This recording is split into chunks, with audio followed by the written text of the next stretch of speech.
Behold, the Lamb of God who takes away the sins of the world.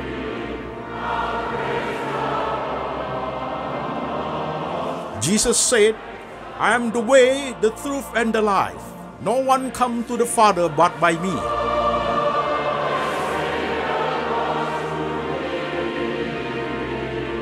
For God so loved this world, so he gave his one and the only Son. Whoever believes in him shall not perish, but have eternal life. Shalom jemaat sekalian, saya Pendeta Antoni Chang. Salam kepada jemaat yang ada di kota-kota di Indonesia dan jemaat yang ada di kota-kota di luar negeri. Hari ini kita online Sunday Service lewat lembaga Antoni Chang Ministry Internasional. Tema kita hari ini adalah kemegahan seorang hamba, khusus mengenai kesaksian hidup saya. Firman Tuhan hari ini kita ambil dari dua bagian. Bagian pertama dari 2 Korintus 12 ayat 1 sampai 10. Demikian firman Tuhan.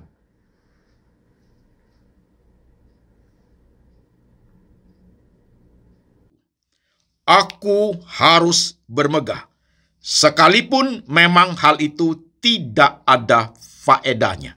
Namun demikian, aku hendak memberitakan penglihatan-penglihatan dan penyataan-penyataan yang kuterima dari Tuhan. Aku tahu tentang seorang Kristen 14 tahun yang lampau. Entah di dalam tubuh, aku tidak tahu. Entah di luar tubuh, aku tidak tahu. Allah yang mengetahuinya. Orang itu tiba-tiba diangkat ke tingkat yang ketiga dari surga. Aku juga tahu tentang orang itu. Entah di dalam tubuh, entah di luar tubuh, aku tidak tahu. Allah yang mengetahuinya. Ia tiba-tiba diangkat ke Firdaus dan ia mendengar kata-kata yang tak terkatakan dan tidak boleh diucapkan manusia. Atas orang itu, aku hendak bermegah.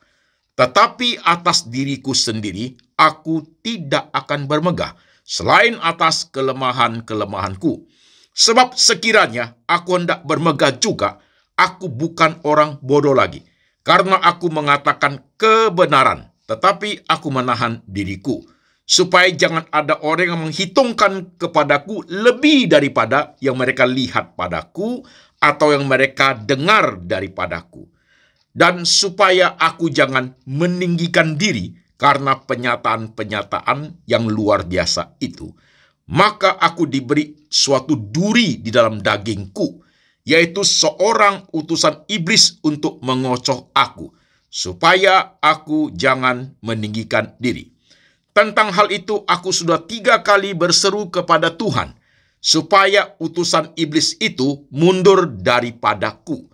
Tetapi jawab Tuhan kepadaku, cukuplah kasih karuniaku bagimu, sebab justru dalam kelemahanlah kuasaku menjadi sempurna. Sebab itu, terlebih suka aku bermegah atas kelemahanku, supaya kuasa Kristus turun menaungi aku. Karena itu aku senang dan rela di dalam kelemahan, di dalam siksaan, di dalam kesukaran, dan di dalam penganiayaan, dan di dalam kesesakan oleh karena Kristus. Sebab jika aku lemah, maka aku kuat. Amin. Bagian kedua, firman Tuhan bagian kedua dari kitab Roma pasal 5 ayat 1 sampai 11. Demikian firman Tuhan.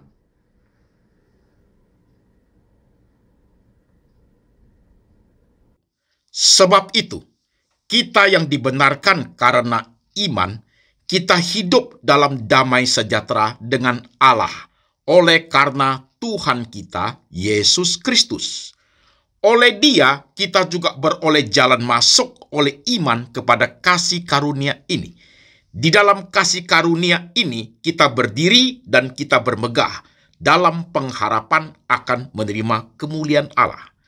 Dan bukan hanya itu saja, kita malah bermegah juga dalam kesengsaraan kita, karena kita tahu bahwa kesengsaraan itu menimbulkan ketekunan, dan ketekunan menimbulkan tahan uji, dan tahan uji menimbulkan pengharapan, dan pengharapan tidak mengecewakan, karena kasih Allah telah dicurahkan di dalam hati kita oleh Roh Kudus yang telah dikaruniakan kepada kita. Karena waktu kita masih lemah, Kristus telah mati untuk kita, orang-orang durhaka, yang pada waktu yang ditentukan oleh Allah, sebab tidak mudah seorang mau mati untuk orang yang benar. Tetapi mungkin untuk orang yang baik ada orang yang berani mati. Akan tetapi Allah menunjukkan kasih-Nya kepada kita oleh karena Kristus telah mati untuk kita ketika kita masih berdosa. Lebih-lebih karena kita sekarang telah dibenarkan oleh darah-Nya, kita pasti akan diselamatkan dari murka Allah. Sebab jikalau kita ketika masih seteru diperdamaikan dengan Allah oleh kematian anak-Nya, lebih-lebih kita yang sekarang telah diperdamaikan pasti akan diselamatkan oleh hidup-Nya. Dan bukan hanya itu saja, kita malah bermegah dalam Allah oleh Yesus Kristus Tuhan kita. Sebab oleh Dia kita telah menerima pendamaian itu. Amin. Jemaat sekalian, firman Tuhan sudah kita baca, firman Tuhan sudah kita dengar. Sekarang saya mengajak setiap jemaat yang sedang mengikuti ibadah lewat lembaga Anthony Chang Ministry Internasional. Mari jemaat kita tunduk kepala, kita berdoa. Tuhan Yesus, kami sudah membaca firman-Mu, kami sudah mendengarkan firman-Mu. Sekarang roh Tuhan bekerja, mengurapi hamba-Mu ini, memberi ia hikmat dan bijaksana, boleh menyampaikan firman dalam bahasa yang paling sederhana, yang gampang dimengerti oleh seluruh lapisan jemaat. Kami rindu firman Tuhan ini meneguhkan iman kami, membawa kami ke dalam perjalanan hidup sebagai orang percaya, memuliakan nama Tuhan, berhasil memelihara iman sampai akhir hidup kami. Tuhan, kami siap hati, siap pikiran, siap iman untuk menerima sabda-Mu. Tuhan Yesus berbicara, kami mendengar. Dalam nama Tuhan Yesus kami berdoa. Amin. Shalom jemaat sekalian. Apa kabar? Saya berharap jemaat semua dalam keadaan sehat selalu. Saudara-saudara sekalian, firman Tuhan hari ini temanya adalah kemegahan seorang hamba. Khusus mengenai kesaksian hidup saya. 2,5 tahun yang lalu di YouTube channel ini, PSDR Anthony Chang Preacher, saudaraku, saya ada buat kesaksian hidup 2 seri khotbahnya. Dan hari ini tentu setelah 2,5 tahun sampai 3 tahun pergumulan pengalaman hidup baru, tentunya banyak hal yang baru yang harus dikemukakan, yang harus diberitakan kepada jemaat menjadi suatu pelajaran kehidupan. Maka hari ini saya khotbah dengan tema kemegahan seorang hamba. Saudara-saudara sekalian, kita start ya, saudara, konsentrasi. Nanti 2 perikop itu kita integrate 2 perikop firman Tuhan itu untuk memahami setiap maksud dan rencana Tuhan dalam hidup kita. Amin. Kita mulai. Saudara-saudara sekalian, bagaimana kehidupanmu sekarang? Setiap tantangan, kesulitan, pasti bisa mendatangkan suka dan duka ya. Benar ya? Benar kan? Suka dan duka. Ada hal-hal yang menyenangkan hidup kita. Ada hal-hal yang mengecewakan hidup ini. Ada?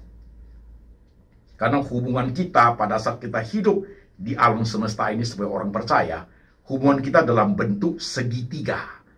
Aku, Tuhan, dan orang lain.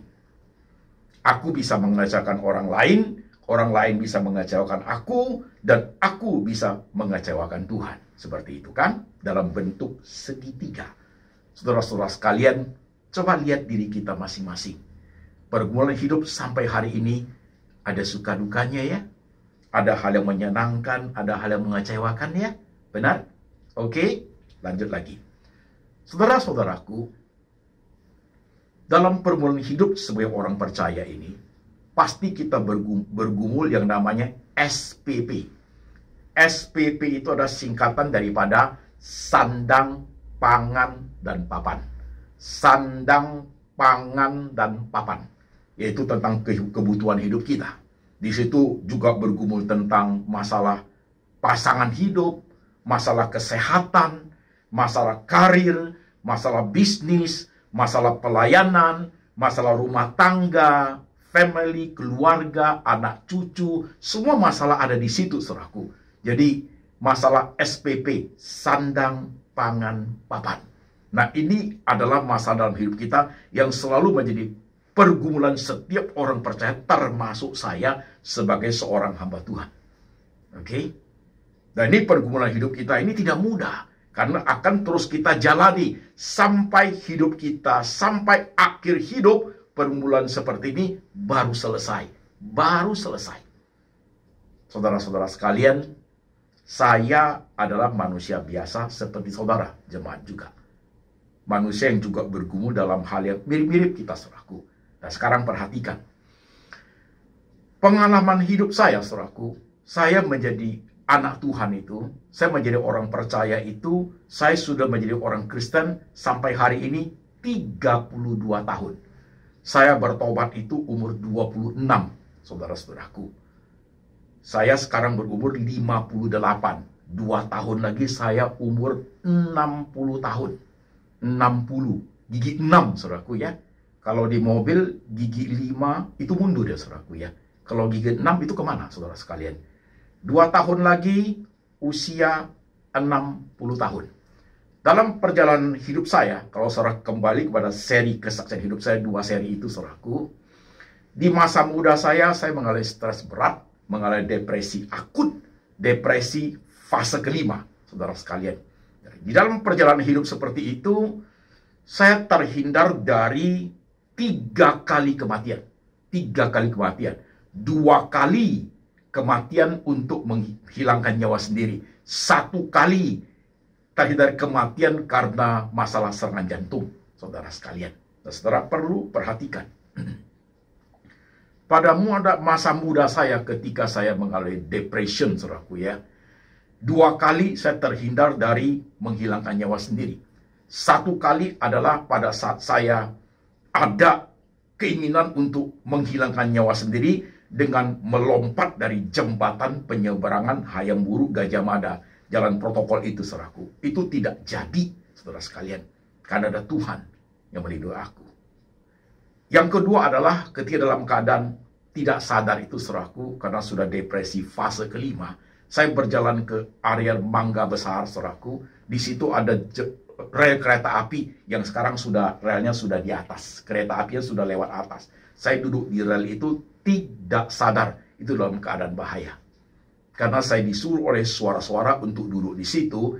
Cita-citamu yang tidak tercapai, kamu ingin mendapat topi sarjana, ada di situ. Sebentar topi itu datang. Saya mengalami depresi karena cita-cita saya tidak tercapai. Kuliah saya gagal. Semua hidup saya gagal, saudara sekalian. Saya duduk di rel kereta api itu, tanpa saya sadari itu tempat berbahaya. Karena orang depresi fase kelima tidak akan sadari itu lagi. Sampai saya dikagetkan orang, baru tersalah sedikit, orang sudah teriak, "Kamu mau mati ya? Itu rel kereta api." Baru saya keluar dari tempat itu, saudaraku. Saya terhindar dari 2 kali kematian. Kematian yang ketiga adalah pada saat 3 tahun yang lalu, sebelum COVID itu merajalela, saudara sekalian, saya terkena serangan jantung. Karena serangan jantung itu, jantung saya sudah tersumbat 5 bagian, saudaraku. Rata-rata tersumbat itu rata-rata 80%. Dan waktu saya pergi ke Penang untuk dioperasi, di bypass, saudaraku, jantung itu, saya masih pergi sendiri. Pada saat itu, ketika saya masih ada di hotel, pagi itu saya kena serangan jantung, saudara sekalian. Saya naik ke kamar saya, masuk kamar saya, sudah tidak bisa buat apa-apa. Lidah mengecil dan terasa belakang punggung ini sakit sekali, saudaraku. Di saat itu saya sudah tidak berdaya. Saya hanya berkata, "Tuhan, apa yang Engkau mau, aku ikut.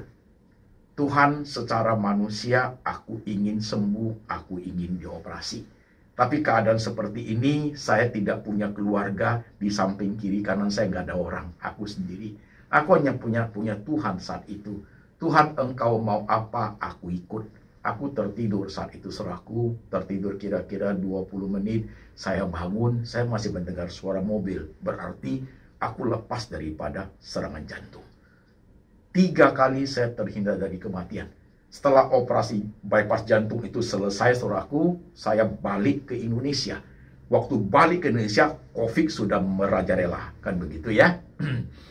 Nah, saudaraku, 6 bulan kemudian, setelah operasi jantung, saya mengalami pendarahan mata. Pendarahan mata itu karena saya sejak umur 24 tahun sudah diabetes, karena papa juga diabetes. Saya diabetes sejak usia 24 tahun, saudaraku. Dan itu diabetes itu menyebabkan pendarahan mata. Akibat pendarahan mata itu, mata sebelah kanan saya menjadi buta. Sekarang tidak bisa lihat. Saya kipas-kipas begini, dia tidak berkedip, saudaraku, karena itu sudah buta. Nah, pendarahan mata itu kena kiri. Kena mata yang kiri itu, saudaraku, dia pendarahan mata itu seperti sarang laba-laba, bergaris-garis, itu darah, saudara sekalian. Seperti pasir menutupi mata ini. Dari mata yang bisa lihat 100%, turun terus penglihatannya drastis. 100, 80, 70, 60, sampai kepada penglihatan tinggal 16%. Nah, ketika penglihatan tinggal 16%, saudara sekalian, ke dokter yang di Jakarta itu, dokternya sudah angkat tangan. Dokternya mengatakan ini tidak bisa dioperasi karena bapak mata kanannya sudah buta. Kalau mata kiri dioperasi, gagal total, bapak buta total. Jadi dokternya tidak mau mengambil resiko, saudara sekalian. Nah, saudaraku, pelan menyimak. Saya harus buat apa dalam kondisi seperti ini, saudara sekalian? Harus buat apa? Saya kenal Dr. Ronald Yu di Singapura. Saya buat telekonferensi dengan dokter itu. Dia mengatakan mereka punya teknologi, silakan datang.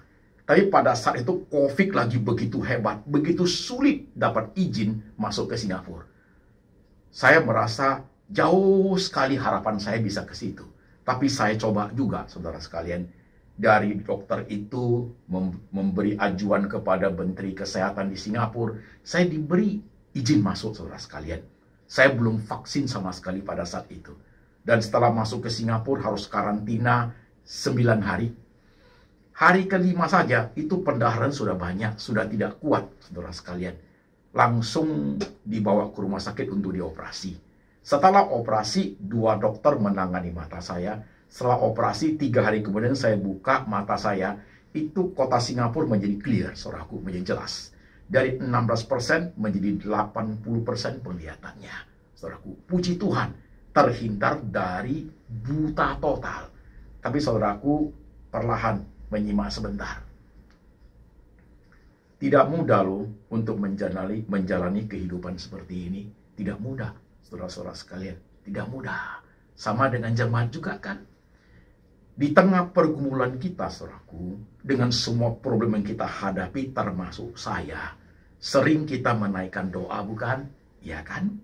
Maka waktu kita menaikkan doa, ada doa-doa yang sudah dijawab oleh Tuhan. Ada? Saudara, ada, saya pun ada. Dalam doa itu Tuhan bilang iya, kan begitu jemaat? Dan dalam permohonan doa Tuhan jawab, Tuhan kabulkan doa kita, amin. Ada? Itulah perjalanan hidup orang percaya, saudara sekalian. Tetapi perjalanan hidup orang percaya tidak boleh sekedar pada saat kita berdoa, Tuhan aminkan, Tuhan berikan kepada kita, yes, Tuhan kasih, saudaraku. Tidak bisa semua permohonan doa kita tuh harus seperti itu. Itu namanya kita tidak mengalami pertumbuhan rohani.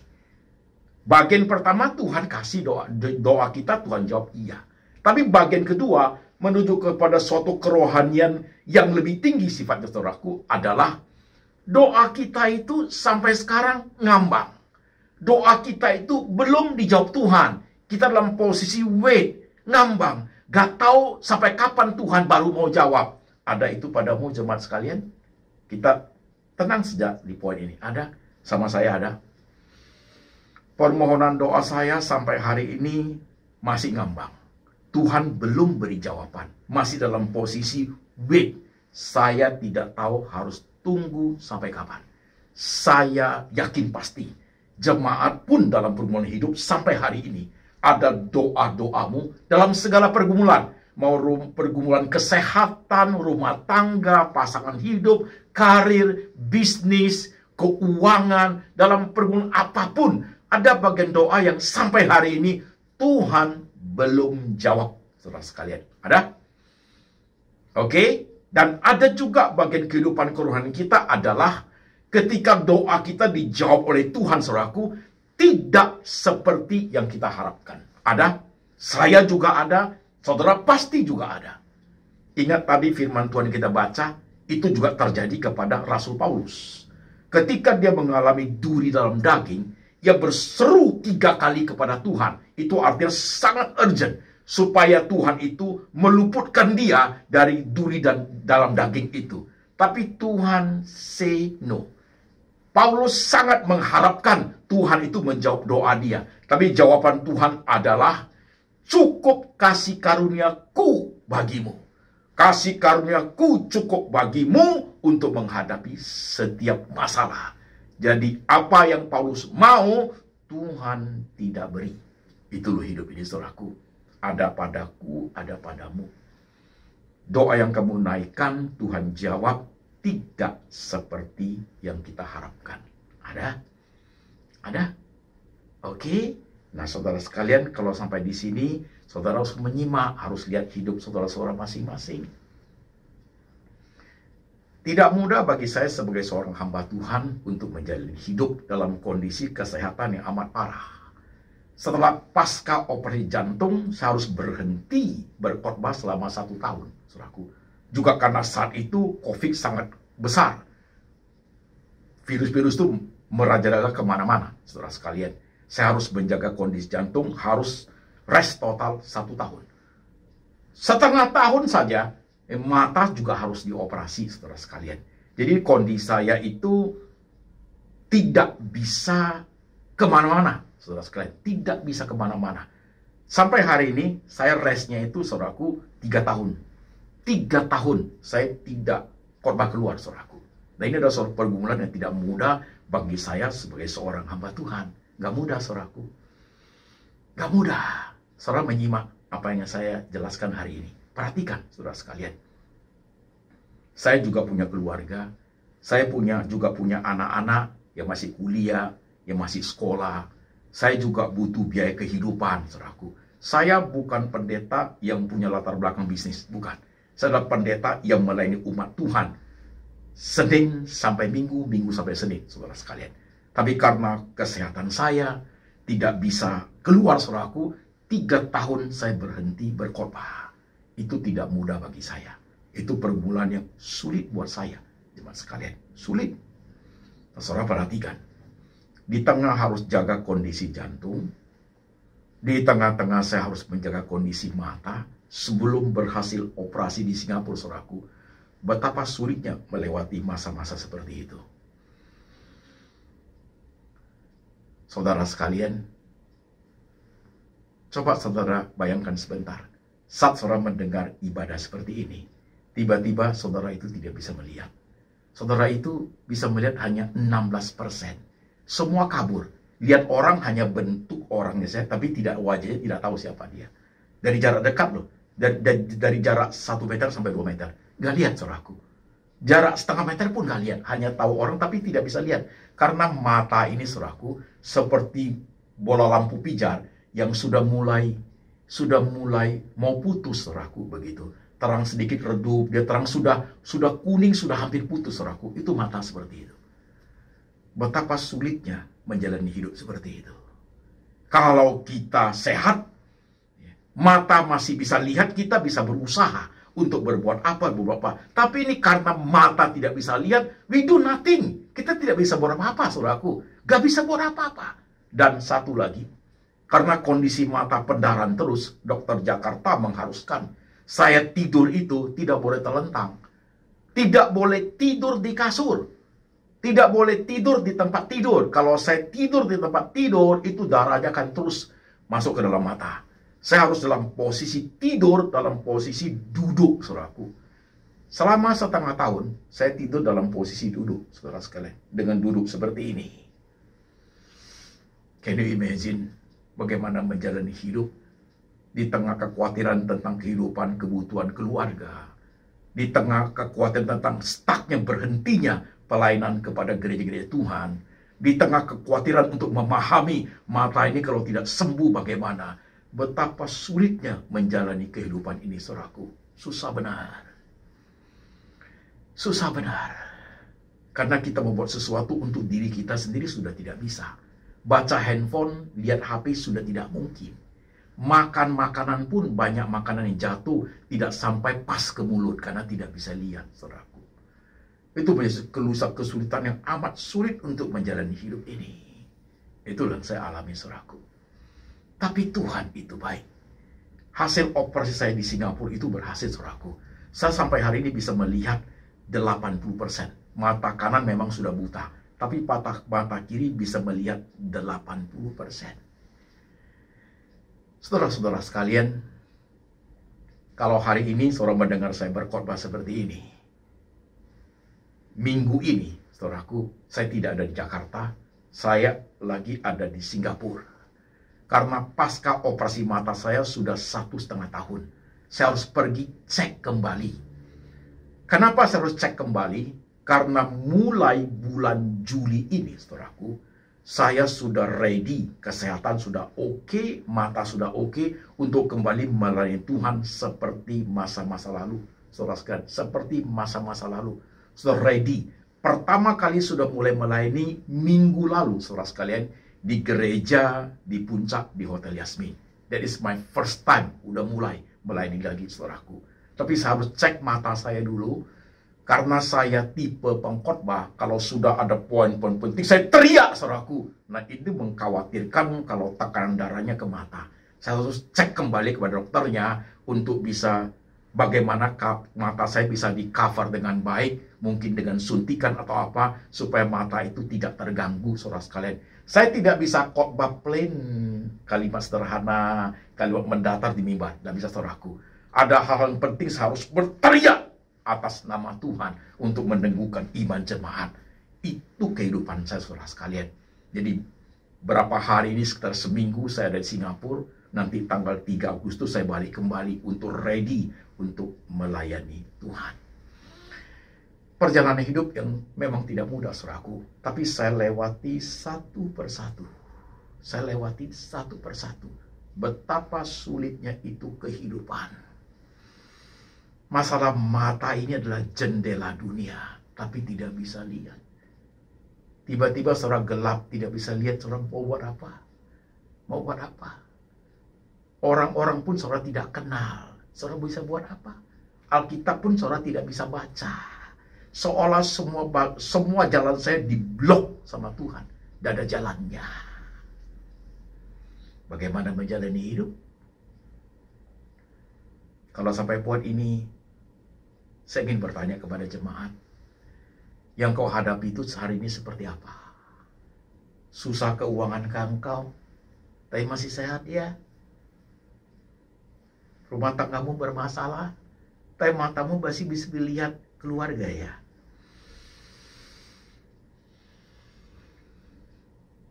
Kesehatanmu terganggu, tapi secara finansial kamu masih oke ya? Karir saya susah pak, tapi engkau masih bisa untuk apply job pekerjaan bukan? Masih sehat tubuhnya iya.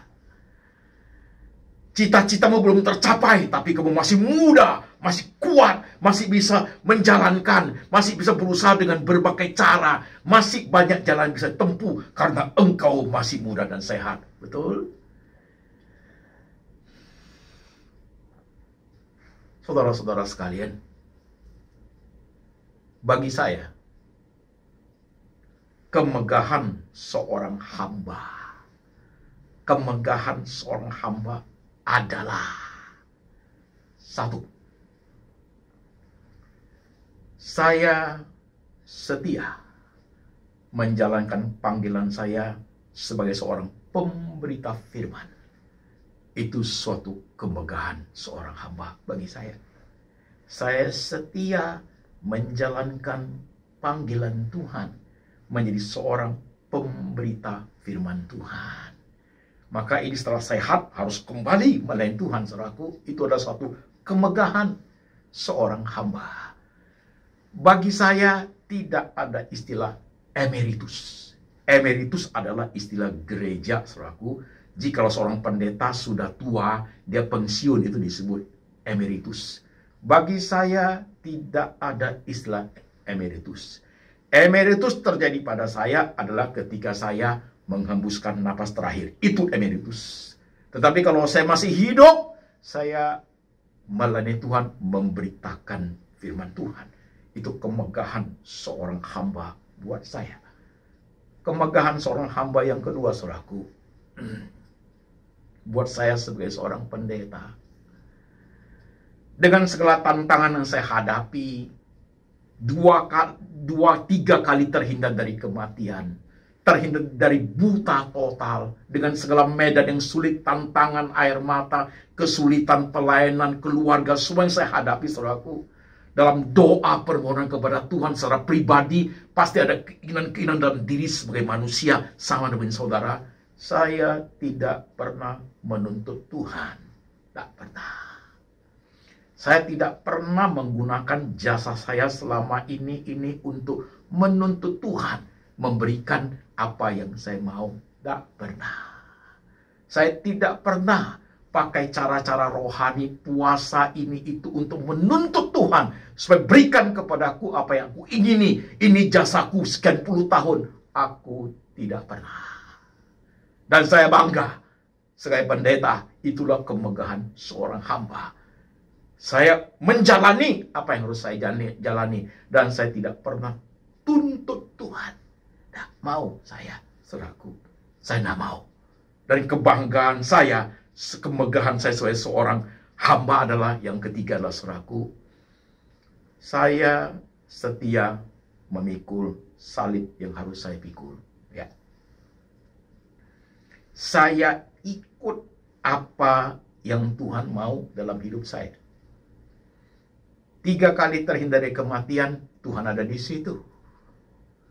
Terhindar dari buta total, Tuhan ada di situ. Dalam kondisi terkena serangan jantung, saya berdoa, Tuhan, Engkau mau apa yang terjadi sama saya? Aku ikut, Tuhan, aku ikut. Tuhan, apa yang terjadi pada mata saya di tengah 6 bulan di rumah itu, saudaraku, bergumul berat tentang mata yang bagaimana berbuat apa. Untuk ke toilet aja saya susah, saudara sekalian. Saya harus meraba-raba dinding, saudara sekalian. Gitu. Tuhan, Engkau mau buat apa kepada saya? Aku ikut, Tuhan. Aku ikut. Dalam keinginan saya sebagai manusia, saya ingin melihat. Tapi Tuhan ingin apa? Aku ikut Engkau, Tuhan. Itu bagi saya adalah kemegahan seorang hamba. Taat, setia apa yang Tuhan mau sampai mati. Itu kemegahan buat saya, saudaraku. 1, 2, 3. Kemegahan seorang hamba buat saya yang keempat, saudaraku, adalah di tengah kehidupan saya sebagai pendeta, di tengah-tengah pelayanan, saudaraku, di tengah semua suka duka yang saya alami, saudara sekalian, ya, di tengah semua kemelut hidup yang saya arungi, saudaraku, saya merasakan Tuhan itu tak pernah meninggalkan saya. Tak pernah meninggalkan saya. Saya merasakan itu. Anugerah Tuhan buat saya cukup menghadapi setiap masalah. Saya ingat kepada Rasul Paulus. Tuhan berkata kepada dia, kasih karuniaku cukup bagimu dalam menghadapi setiap masalah. Saya belajar dari Paulus mengatakan, ketika aku lemah, maka aku kuat. Kebanggaan saya sebagai seorang hamba adalah, ketika saya menghadapi hal yang sangat berat, aku sadari di kitab Roma pasal 5 tadi itu. Di tengah penderitaan, di tengah kesulitan saya, di tengah air mata saya, di tengah saya terpojok, tidak bisa buat apa-apa lagi. Aku percaya segala penderitaan saya alami itu, penderitaan itu melahirkan ketekunan. Ketekunan itu melahirkan tahan uji. Tahan uji itu melahirkan pengharapan. Dan pengharapan dalam Tuhan itu tidak mengecewakan. Itu adalah kemegahan saya sebagai seorang hamba. Aku bermegah atas kelemahan-kelemahanku. Aku bermegah atas semua kesulitan yang saya alami. Karena di situ aku melihat kebesaran Tuhan. Aku melihat cara kerja Tuhan. Aku melihat tangan Tuhan sedang merendah di tengah-tengah semua tantangan saya hadapi. Bisa hidupku, pengabdianku, penderitaanku bisa menjadi berkat bagi jemaat. Bisa menjadi suatu kesaksian hidup untuk meneguhkan jemaat. Aku melihat tangan Tuhan sedang merendah seperti itu. Itulah kemegahan seorang hamba buat saya, saudaraku. Yes. Bangga sekali, saudaraku, kemegahan itu. Yang kelima, kemegahan seorang hamba bagi saya yang kelima adalah pada suatu hari ketika mencapai momen the end of me, yaitu masa-masa berakhir hidup saya, masa-masa saya mencapai garis finish. Saya berhasil memelihara iman. Saya berhasil mempertahankan, menjaga panggilan itu dengan baik. Memberitakan Injil yang Tuhan percayakan kepadaku, kepada umat. Pemberitaan yang sejati. Saya tidak menyimpang dari kebenaran. Saya mengajarkan apa yang Tuhan tanamkan di hati saya. Firman yang Tuhan taruh di hati saya. Saya mengajar jemaat dengan benar. Saya tidak menyimpang di hari tua saya. Saya tidak mengajar ajaran yang tidak benar. Itu adalah kemegahan hidup saya sebagai seorang hamba Tuhan. Banyak loh zaman sekarang ini. Hamba-hamba Tuhan, pendeta pada masa muda-muda luar biasa bagus, luar biasa setia, luar biasa melayani Tuhan. Pada hari tua menjadi kacau balau. Pengajaran menjadi berbeda, menjadi tidak seturut dengan firman. Celakalah hamba-hamba Tuhan yang seperti itu. Tidak ada kemegahan lagi di situ. Yang adalah penyimpangan. Suatu hari hukuman Tuhan akan tiba. Karena mimbar itu, saudaraku, bagi seorang pembicara, saudaraku, hati-hati. Hukuman dari Tuhan 2 kali lipat kepada orang yang memutarbalikkan kebenaran. 2 kali lipat hukumannya. Kemegahan seorang hamba bagi saya adalah ketika memasuki masa-masa the end of me. Aku berhasil memelihara iman. Aku berhasil mencapai garis finish. Aku setia mengajarkan kebenaran sejati yang Tuhan tanamkan di hatimu kepada setiap umat yang saya beritakan firman. Dan aku siap meninggalkan kemah tubuh yang tua ini. Dan mahkota Tuhan sedang menunggu aku. Itu kemegahan seorang hamba. Itulah kemegahan seorang hamba. Saudara sekalian, ya, itulah hidup saya, saudaraku. Hidup saya seperti itu. Aku bangga atas panggilan Tuhan buat saya.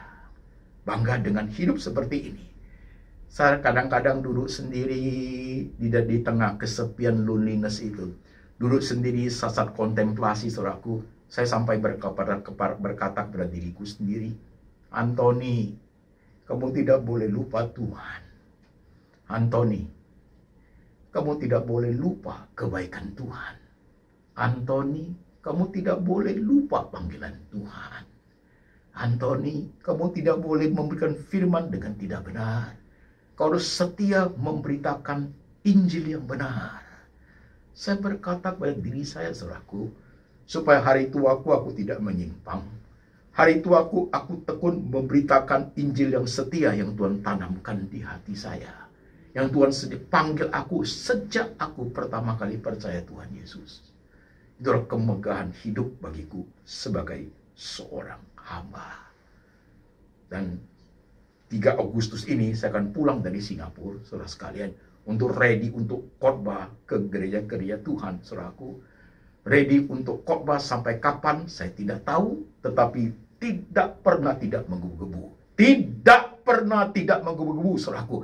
Selalu berapi-api untuk Tuhan.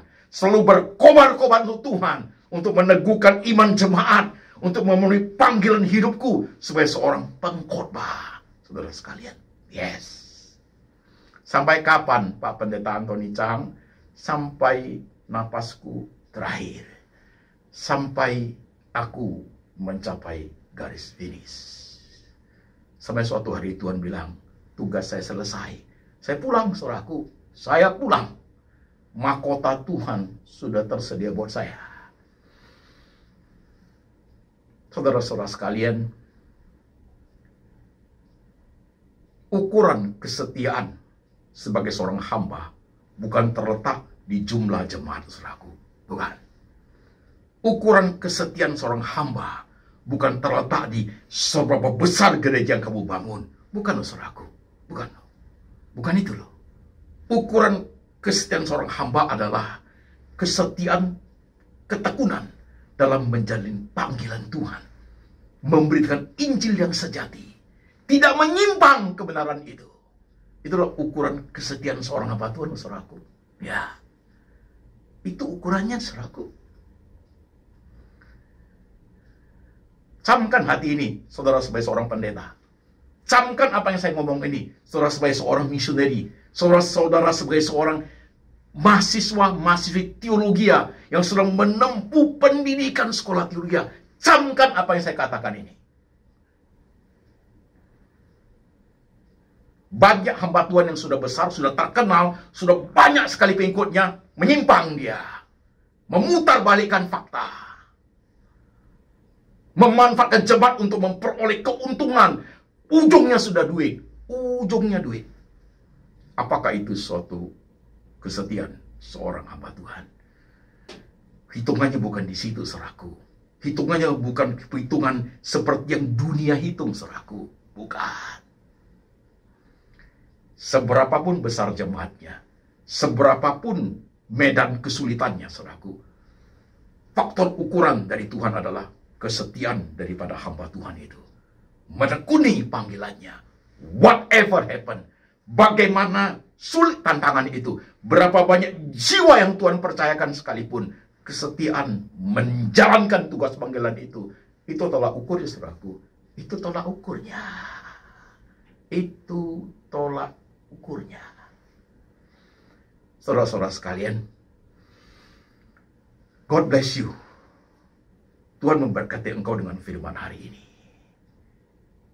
Aku berharap kesaksian hidup saya bisa menjadi suatu contoh buat jemaat. Bisa menjadi suatu buku kehidupan yang bisa dibaca oleh jemaat. Aku berharap kesaksian saya bisa menghidupkan rohanimu. Membuat engkau berkobar-kobar kepada Tuhan. Membuat engkau tidak luka hati kepada Tuhan. Tidak kecewa kepada Tuhan. Tidak ada rasa tidak suka dalam hatimu kepada Tuhan. Hati-hati poin ini. Hati-hati. Hati-hati jemaat sekalian. Bawalah pulang firman ini. Apapun yang kita hadapi, saudaraku. Apapun yang kamu alami, sesulit apapun.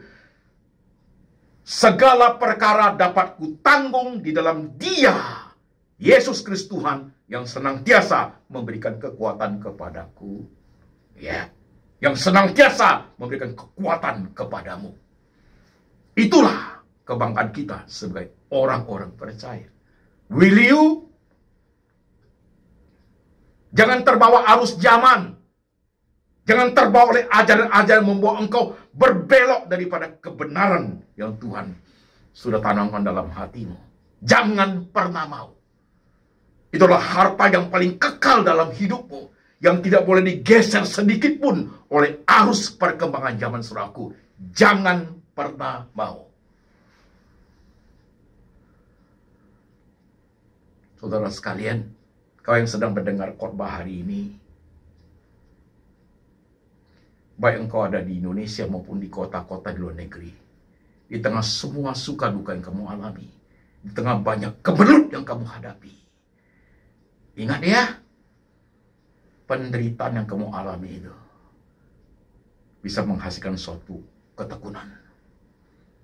Ketekunan itu menghasilkan tahan uji. Tahan uji itu melahirkan pengharapan. Dan pengharapan dalam Tuhan itu tidak mengecewakan. Tidak mengecewakan. Karena Tuhan Roh Kudus sudah dicurahkan dalam hati kita. Sehingga kita boleh bersaksi bagi kemuliaan nama Tuhan untuk selama-lamanya. Amin. Bawa firman di surahku, tekunilah hidupmu. Pikulah beban yang Tuhan anugerahkan kepadamu untuk pikul. Menjadi saksi, menjadi contoh, menjadi teladan bagi di mana kamu hidup, jemaat sekalian. Bagi keluarga, bagi teman sepelayanan, bagi orang-orang yang kamu layani, bagi teman-teman kolega bisnis, bagi teman-teman kuliahmu, bagi teman-teman sekolahmu, bagi orang-orang yang lebih muda, bagi anak cucumu, saudaraku, jadilah teladan bagi mereka, supaya mereka melihat Tuhan itu hidup dalam diri kita, dan roh kita berkobar-kobar untuk menyaksikan kebesaran Tuhan. God bless you, jemaat sekalian. Mari kita tundukkan kepala, kita berdoa. Saudaraku, doa yang sudah Tuhan kabulkan, engkau bersuka cita ya, amin. Doa yang belum Tuhan kabulkan, masih you harus posisi menunggu, kau harus sabar menunggu. Jangan terbit kekecewaan. Jangan tawar hati. Jangan pahit getir. Jangan menyalahkan Tuhan. Doamu yang Tuhan jawab, yang tidak seperti yang kamu harapkan. Di situ engkau belajar rohani yang jauh lebih tinggi. Memahami pergumulan hidup yang Tuhan izinkan terjadi itu untuk engkau lebih memahami cara kerja Tuhan. Lihat dirimu masing-masing. Perhatikan bagaimana engkau hidup. Sandang, pangan, papan. Cita-cita masa depan. Karir, bisnis, pekerjaan. Pasangan hidup, pelayanan, kesehatan. Perhatikan, bisu tangan Tuhan bekerja untuk engkau. Pahamilah Tuhan dalam segala dimensi hidupmu. Jadilah seorang percaya yang sungguh tegar di tengah zaman ini.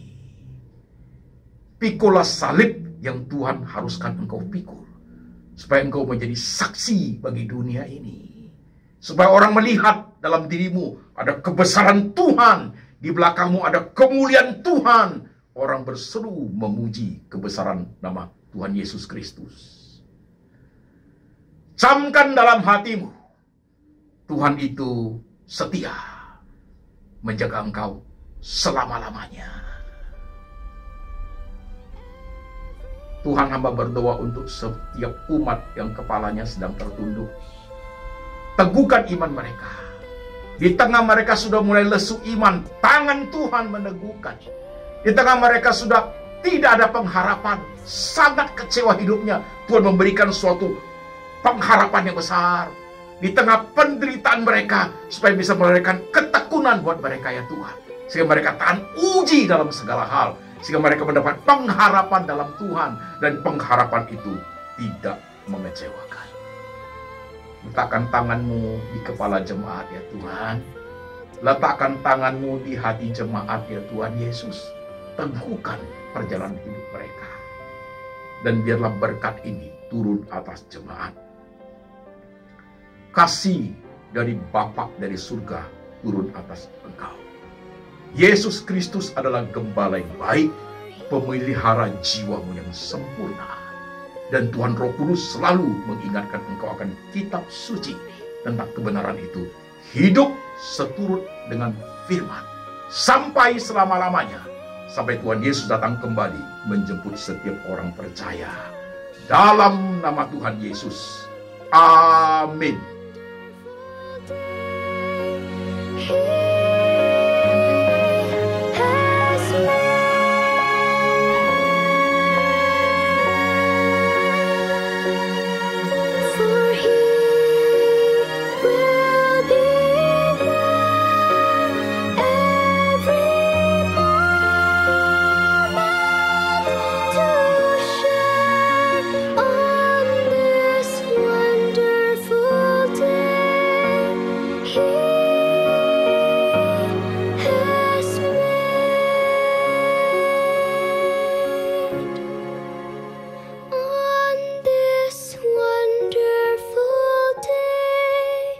You